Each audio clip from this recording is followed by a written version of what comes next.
नमस्कार। मुझे बहुत पहले से सिर्फ़ मुझे नहीं सबको ये सवाल पड़ता है कि क्यों लिख रहा है तू अगर तू लिख रहा है? मुझे भी सवाल पड़ता था कि मैं क्यों लिख रहा हूँ?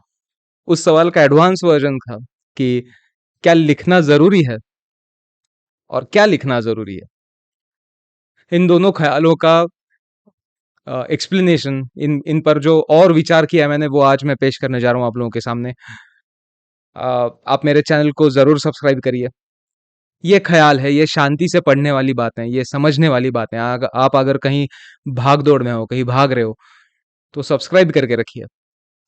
जिस वक़्त आपको शांति महसूस हो, जिस वक़्त आपको सुकून महसूस हो, तब ये मेरा ख़्याल ज़रूर सुनिएगा और मुझे ज़रूर बताइएगा आपको कैसा लगा।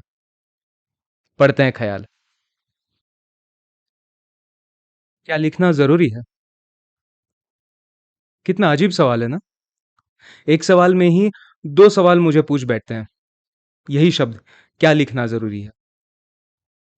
क्या लिखना ज़रूरी है? और इसके साथ एक तीसरा सवाल, क्या लिखने को ही ज़रूरत माना जा सकता है?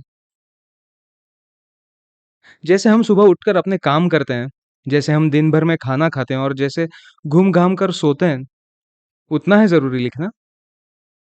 इतना ज़रूरी यानी जीवित रहने के लिए ज़रूरी होने जैसा है लिखना, कि उससे थोड़ा कम? मतलब ब्रश करना जैसे होता है वैसे? या फिर खाना खाने बैठो तो हाथ धोने जैसे? या फिर घर के अंदर आते समय जूते निकालते हो, उतना ज़रूरी है लिखना? इतना यानी अपनी सभ्यता का प्रदर्शन बराबर ज़रूरी है लिखना?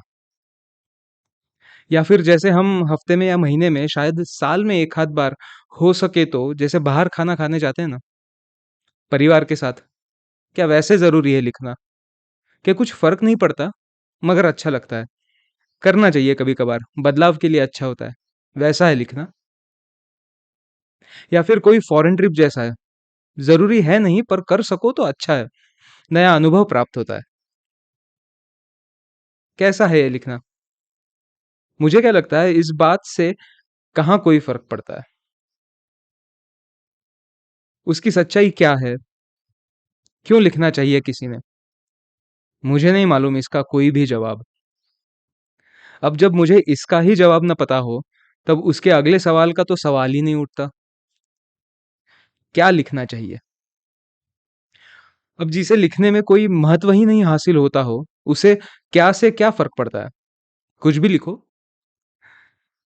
लेखन एक ऐसी बात है कि जिसका पढ़ने वाले पर असर पड़ता भी है या नहीं, पता नहीं।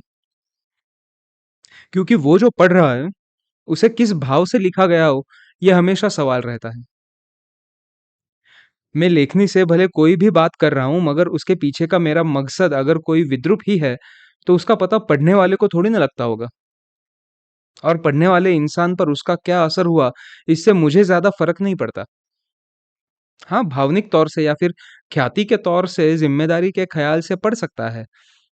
पर जीवन में अगर मैं कुछ मन को न लगने देने की ठान लूँ, तो कोई फ़र्क नहीं पड़ता।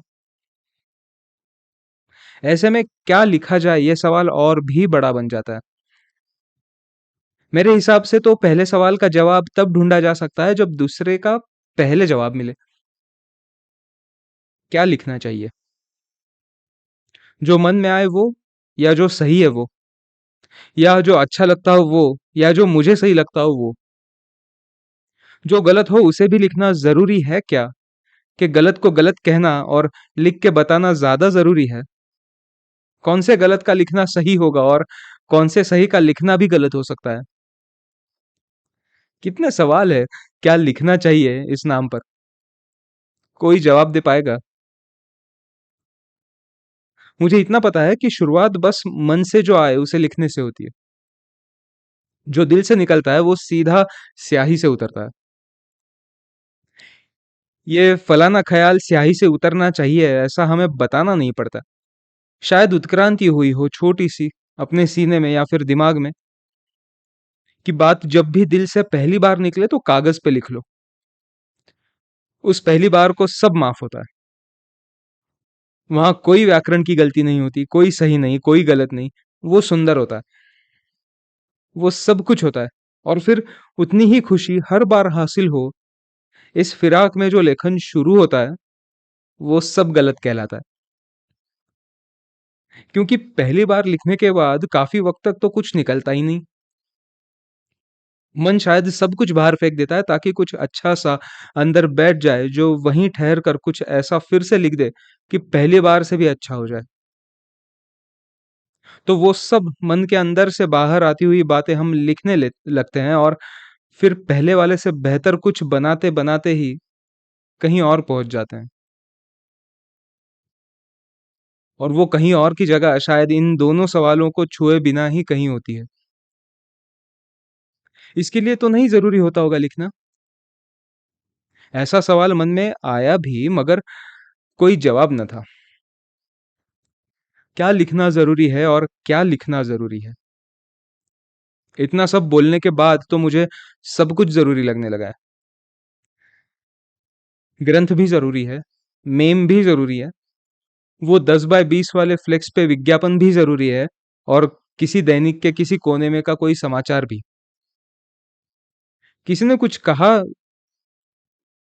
किसी ने कुछ कहा ये भी लिखना ज़रूरी है और किसी का कुछ न कहना भी लिखे रहने दो कि पता चले कि उसने कुछ नहीं कहा था। जो पता हो वो भी लिखो और जो नहीं पता है उसे भी लिखे रखो। मगर सब कुछ किसी को बताने के लिए मत लिखो, कुछ लिखो अपने आप को खोजने के लिए भी। अपने ख़्याल खुद के सामने टेबल पर रख कर उसकी चिकित्सा करो। जानो कि क्या है ये ख़्याल और क्यों है ये ख़्याल। हो सके तो पहचान लो अपने आप को, कहीं कुछ छूट जाएगा, कहीं कुछ ज़्यादा मिल जाएगा, तुम्हें भी हिसाब रहेगा, बेहिसाब लिखो कि तुम अपने आप को खोजते-खोजते और बहुत कुछ हासिल कर जाओगे। खुद को खोजने का सफ़र कहीं और लेके जाएगा तुम्हें। शायद वहाँ तक के लिए ज़रूरी होता होगा लिखना, जो भी मन में है, वही सही। शायद यही है जवाब उन सवालों का भी, जो भी मन में है वही लिखो। खुद को ढूँढने के सफ़र खातिर ये शायद कुछ और भी हासिल हो जाए। उस और का नाम शायद सुकून हो तो, बस लिखते रहो। कैसा लगा आपको मेरा ख़्याल? चैनल को ज़रूर सब्सक्राइब करिए। मैं अभी भी देख रहा हूँ कि बहुत लोग हैं जो वीडियोज़ देखते हैं मगर सब्सक्राइब नहीं करते, तो प्लीज़ चैनल को सब्सक्राइब करिए। आपको ये ख़्याल कैसा लगा, ये मुझे कमेंट सेक्शन में ज़रूर बताएँ। उसके बारे में ज़रूर लिखें, मुझे बहुत अच्छा लगता है। जैसा होता है कभी कि बहुत ज़्यादा बिज़ी शेड्यूल है और कभी कुछ वक़्त नहीं मिल रहा है अपना ख़्याल लिखने के लिए या फिर राइटिंग करने के लिए। लेकिन एक आध शख्स, कोई भी शख्स आके कह देता है कि यार नहीं मैंने आपका वीडियो देखा था, बहुत अच्छा लगा। बहुत प्रेरणा मिलती है ऐसो बातों से। तो आप ऐसे ही मुझे ज़रूर प्रेरणा देते रहिएगा। कमेंट सेक्शन में बताइएगा आपको कैसा लगा। अगले मंगलवार ठीक 10 बजे हम फिर मिलेंगे, एक बुक का बुक रिव्यू लेकर। अगर आपके पास कोई बुक है ज या फिर आप चाहते हो मैं किसी किताब का, पुस्तक का, बुक का रिव्यू करूँ, तो आप वो भी मुझे बताएँ। मिलते हैं अगले हफ्ते, तब तक के लिए अलविदा।